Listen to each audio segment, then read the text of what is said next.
ਹਰ ਹਰ ਹਰ ਨਾ ਜਪਸ ਰਸਨਾ, ਅਵਰ ਸਭ ਛਾੜ ਬਚਨ ਰਚਨਾ ਰਹਾਉ। ਨਾਨਾ ਗਿਆਨ ਪੁਰਾਣ ਬੀਦ ਵਿਦ, 34 ਅਚਰ ਮਾਹੀ। ਵਿਆਸ ਵਿਚਾਰ ਕਹਿਉ ਪਰਮਾਰਥ, ਰਾਮ ਨਾਮ ਸਰ ਨਾਹੀ। ਸਹਿਜ ਸਮਾਦ ਉਪਾਦ ਰਹਿਤ ਹੋਈ, ਵੱਡਾ ਭਾਗ ਲਿਵ ਲਾਗੀ। ਕਹਿ ਰਵਿਦਾਸ ਉਦਾਸ ਦਾਸ ਮਤ, ਜਨਮ ਮਰਨ ਪੈ ਭਾਗੀ। ਸਹਿਜ ਸਮਾਦ ਉਪਾਦ ਰਹਿਤ ਹੋਈ, ਵੱਡਾ ਭਾਗ ਲਿਵ ਲਾਗੀ। ਕਹਿ ਰਵਿਦਾਸ ਉਦਾਸ ਦਾਸ ਮਤ, ਜਨਮ ਮਰਨ ਪੈ ਭਾਗੀ। ਪਰਮ ਸਨਮਾਨਯੋਗ ਜੁਗੂ ਜੁਗੀ ਅਟਲ ਬਾਣੀ ਕੇ ਬੋਹਿਤ ਸਾਹਿਬ ਸਤਿਗੁਰੂ ਸ੍ਰੀ ਗੁਰੂ ਗ੍ਰੰਥ ਸਾਹਿਬ ਮਹਾਰਾਜ ਜੀ ਨਿੱਘੀ ਗੋਦ ਦੇ ਅੰਦਰ ਸੱਚਖੰਡ ਵਾਸੀ ਸੰਤ ਬਾਬਾ ਟਹਿਲ ਦਾਸ ਮਹਾਰਾਜ ਤਪੋ ਸਥਾਨ ਉਦਾਸੀਨ ਡੇਰਾ ਸੱਚਖੰਡ ਸੰਤ ਬਾਬਾ ਟਹਿਲ ਦਾ ਆਡੀ ਮਹਾਰਾਜ ਲੁਧਿਆਣੇ ਦੀ ਪਾਵਨ ਪਵਿੱਤਰ ਧਰਤੀ 'ਤੇ ਸਤ ਸੰਗਤ ਮਿਲ ਰਹੀ ਹੈ ਮਾਧੋ ਜੈਸੀ ਮਤ ਮਖੀਰ। ਮੇਰੇ ਮਾਧੋ ਜੀ ਸਤ ਸੰਗ ਮਿਲੇ ਤੋਂ ਤਰਿਆ।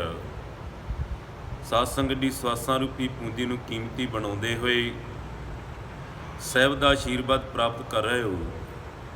ਅੱਜ ਦੀ ਪਾਵਨ ਸ਼ਬਦ ਜੋ ਸਾਹਿਬ ਸਤਿਗੁਰੂ ਦਾਸ ਮਹਾਰਾਜ ਜੀ ਦੇ ਮੁਖਾਰਬਿੰਦ ਤੋਂ ਉਚਾਰਨ ਕੀਤੇ ਗਏ ਹਨ ਅਤੇ ਧੰਨ ਧੰਨ ਸ੍ਰੀ ਗੁਰੂ ਗ੍ਰੰਥ ਸਾਹਿਬ ਮਹਾਰਾਜ ਜੀ ਦੀ ਅੰਗ 1106 ਅਤੇ ਰਾਗ ਮਾਰੂ ਅੰਦਰ ਸੁਭਾਇਮਾਨ ਹਨ। ਸਾਹਿਬ ਸਤਿਗੁਰੂ ਦਾਸ ਮਹਾਰਾਜ ਸੰਗਤਾਂ ਨੂੰ ਤਾਰਦੇ ਹੋਏ ਚਰਨ ਚੱਲੈ ਮਾਰ ਗੋਬਿੰਦ, ਮਿਟੈ ਪਾਪ ਜਪੀਏ ਹਰ ਬਿੰਦ। ਕੀਰਤ ਪ੍ਰਭ ਕੀ ਗਾਓ ਮੇਰੀ ਰਸਨਾ, ਜਿਸ ਨੂੰ ਪਾਤਸ਼ਾਹ ਬਚਨ ਕਰਦੇ ਨੇ ਬਹੁਤ ਜਨਮ ਵਿਛੜੀ ਥੀ ਮਾਧੂ ਈ ਜਨਮ ਤੁਮਾਰੇ ਲੇਖੇ। ਕਹਿ ਰਵਿਦਾਸ ਆਸ ਲਗ ਜੀਵੋਂ ਚਿਰ ਪਿਓ ਦਰਸ਼ਨ ਦੇਖੇ।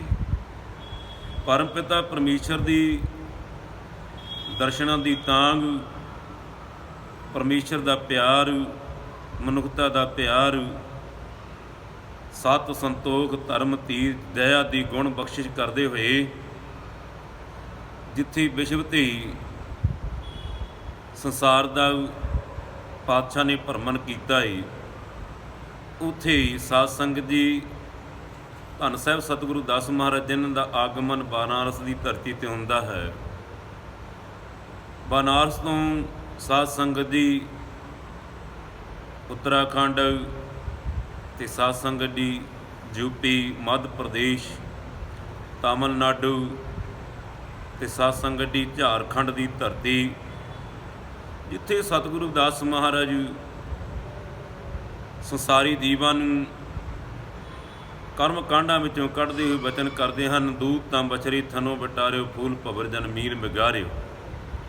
ਐਸੇ ਮਹਾਨ ਸਥਾਨਾਂ 'ਤੇ ਭਰਮਾਂ ਵਿੱਚ ਭੁੱਲੀ ਹੋਈ ਮਨੁੱਖਤਾ ਨੂੰ ਗਿਆਨ ਦਾ ਦੀਪਕ ਜਗਾ ਕਰਕੇ ਮਾਧੂ ਅਵਿਦਿਆ ਹਿਤਕੀਨ ਬਬੀਕ ਦੀਪ ਮਲੀਨ।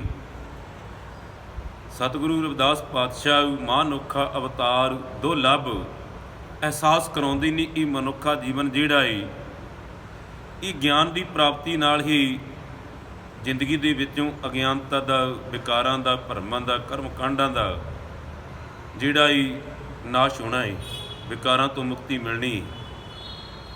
ਉਹ ਸਾਹਿਬ ਸਤਿਗੁਰੂ ਦਾਸ ਮਹਾਰਾਜ ਵਿਚਾਰਧਾਰਾ ਸਤਸੰਗ ਦੁਆਰਾ ਸੰਗਤਾਂ ਨੂੰ ਬਖਸ਼ਦੇ ਨੇ। ਪੰਜਾਬ ਦੀ ਧਰਤੀ ਸ੍ਰੀ ਗੁਰੂ ਦਾਸ ਇਤਿਹਾਸ ਤਰਨ ਚਰਨ ਝੋਂਗਾ ਅੰਮ੍ਰਿਤਪੁਰ 60 ਖੰਡ ਖੁਰਾਲਗੜ੍ਹ, ਜਿੱਥੇ ਸਤਿਗੁਰੂ ਦਾਸ ਮਹਾਰਾਜ 4 ਸਾਲ 2 ਮਹੀਨੇ 11 ਦਿਨ ਸਾਧ ਸੰਗਤ ਜੀ ਆਪਣੇ ਪਾਵਨ ਪਵਿੱਤਰ ਚਰਨਾਂ ਤੋਂ ਅੰਮ੍ਰਿਤ ਧਾਰਾ ਗੰਗਾ ਪ੍ਰਗਟ ਕਰਦੇ ਨੇ ਕਿ ਸਾਧ ਸੰਗਤ ਜੀ ਫਗਵਾੜੇ ਦੀ ਧਰਤੀ ਦੇਹਰਾਜ ਸ੍ਰੀ ਗੁਰਦਾਸ ਮੰਦਰ ਸੱਚਖੰਡ ਵਾਸੀ ਸੰਤਵਾ ਹੀਰਾ ਦਾਸ ਤਪੋ ਸਥਾਨ ਸਾਧ ਸੰਗਤ ਜਿੱਥੇ ਸਤਿਗੁਰੂ ਦਾਸ ਮਹਾਰਾਜ ਸਤਿਗੁਰੂ ਕਬੀਰ ਦੀ ਮਹਾਰਾਜ ਕਈ 70 ਦਿਨ ਨਿਵਾਸ ਰੱਖਦੇ ਨੇ।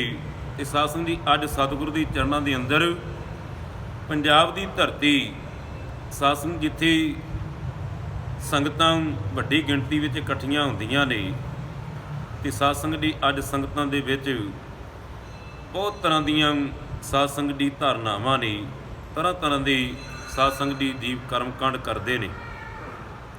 ਤੇ ਸੰਗਤਾਂ ਦੇ ਵਿੱਚੋਂ ਇੱਕ ਜਗਿਆਸੂ ਸਤਿਗੁਰੂ ਦੇ ਚਰਨਾਂ ਵਿੱਚ ਬੇਨਤੀ ਕਰਦੇ ਨੇ ਦੇਹਰਾ ਸ੍ਰੀ ਗੁਰਦਾਸ ਮੰਦਰ ਚੱਕ ਹਕੀਮ ਦੀ ਧਰਤੀ ਤੇ ਕਿ ਪਾਤਸ਼ਾਹ ਅਸੀਂ ਸੰਸਾਰ ਜੀਵ ਜਿਹੜੀ ਅਗਿਆਨਤਾ ਵਸ ਪਤਾ ਨਹੀਂ ਕਿਤਨੇ ਕੁ ਕਰਮਕਾਂਡ ਕਰਦੇ ਹਾਂ, ਪਰ ਜੀਵਨ ਦੇ ਅੰਦਰ ਸੁੱਖ ਸ਼ਾਂਤੀ ਪ੍ਰਾਪਤ ਨਹੀਂ ਹੁੰਦੀ, ਜੀਵਨ ਦੀ ਸਫਲਤਾ ਕਿਤੇ ਨਜ਼ਰ ਨਹੀਂ ਆਉਂਦੀ। ਇਹ ਸਾਹਿਬ ਸਤਿਗੁਰੂ ਦਾਸ ਮਹਾਰਾਜ ਨੂੰ ਉਹਨਾਂ ਵਿਚਾਰਾਂ ਨੂੰ ਮੁੱਖ ਰੱਖਦੇ ਹੋਏ ਸਾਨੂੰ ਸੰਸਾਰੀ ਜੀਵਨ ਨੂੰ ਗਿਆਨ ਬਖਸ਼ਦੇ ਹੋਏ ਤੇ ਸਾਧ ਸੰਗਤ ਪਾਤਸ਼ਾਹ ਵਚਨ ਕਰਦੇ ਨੇ ਸੁਖ ਸਾਗਰ ਸੁਰ ਤਰ ਚਿੰਤਾ ਮਨ ਕਾਮ ਤੀਨ ਵਸ ਜਾ ਕੀਰੀ।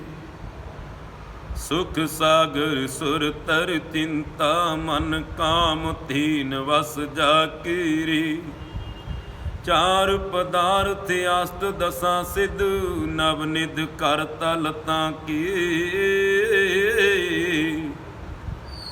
ਸਾਹਿਬ ਸਤਿਗੁਰੂ ਦਾਸ ਮਹਾਰਾਜ ਵਚਨ ਕਰਦੇ ਨੇ ਇਹ ਸੰਸਾਰ ਦੇ ਭੁੱਲੜ ਸਤਸੰਗੀ ਜਨੋਂ ਭਰਮਾਂ ਵਿੱਚ ਵਿਕਾਰਾਂ ਵਿੱਚ ਫਸ ਕੇ ਤੁਸੀਂ ਸਮਝਦੇ ਹੋ ਕਿ ਸਵਰਗ ਦੀ ਜਿਹੜੀ 5 ਰੁੱਖ ਚਿੰਤਾ ਮਾਨੀ ਕਾਮ ਧੀਨ ਪਾਰ ਜਾਤ ਇਹ ਕਰਮਕਾਂਡਾਂ ਦੇ ਨਾਲ ਰਿੱਧੀਆਂ ਸਿੱਧੀਆਂ ਨਾਲ ਪ੍ਰਾਪਤ ਹੁੰਦੇ ਨੇ। ਇਹ ਭੁਲੇਖਾ ਹੈ। ਸੁੱਖਾਂ ਦਾ ਸਮੁੰਦਰ ਪਾਰ ਬ੍ਰਹਮ ਪਰਮਪਿਤਾ ਪਰਮੇਸ਼ਰ ਪਰਮਾਤਮਾ ਇੱਕ ਹੀ ਹੈ, ਅਕਾਲ ਪੁਰਖ ਇੱਕ ਪਰਮਾਤਮਾ ਹੀ ਹੈ। ਉਸੇ ਪਰਮਪਿਤਾ ਪਰਮੇਸ਼ਰ ਨੇ ਇਹ ਸੰਸਾਰ ਨੂੰ ਸਾਜਿਆ ਹੀ ਕਹਿਰ ਉਦਾਸ ਬਾਡੀ ਜਗ ਭਾਈ। ਪਰਮੇਸ਼ਰ ਨੂੰ ਖੇਡ ਚੰਗੀ ਲੱਗੀ ਸੰਸਾਰ ਸਾਜਿਆ ਹੀ ਤੇ ਪਾਤਸ਼ਾਹ ਕਹਿੰਦੇ ਨੇ ਜਿਹਨੇ ਸਾਜਿਆ ਹੀ ਉਸੇ ਪਰਮੇਸ਼ਰ ਨੇ ਹੀ ਇਹ ਸਾਰੀਆਂ ਸਵਰਗ ਦੇ 5 ਰੁੱਖ ਸੁਰ ਤਰ ਸਵਰਗ ਦਾ ਦਰਖਤ ਜਿਹਦੇ ਤੋਂ ਦੁਨੀਆ ਚਾਹੁੰਦੀ ਹੈ ਕਿ ਹਰ ਤਰ੍ਹਾਂ ਦੇ ਫਲ ਪ੍ਰਾਪਤ ਹੋ ਜਾਂਦੇ ਨੇ, ਹਰ ਤਰ੍ਹਾਂ ਦੀ ਨਿਆਮਤ ਪ੍ਰਾਪਤ ਹੋ ਜਾਂਦੀ ਹੈ। ਸੁਰ ਤਰ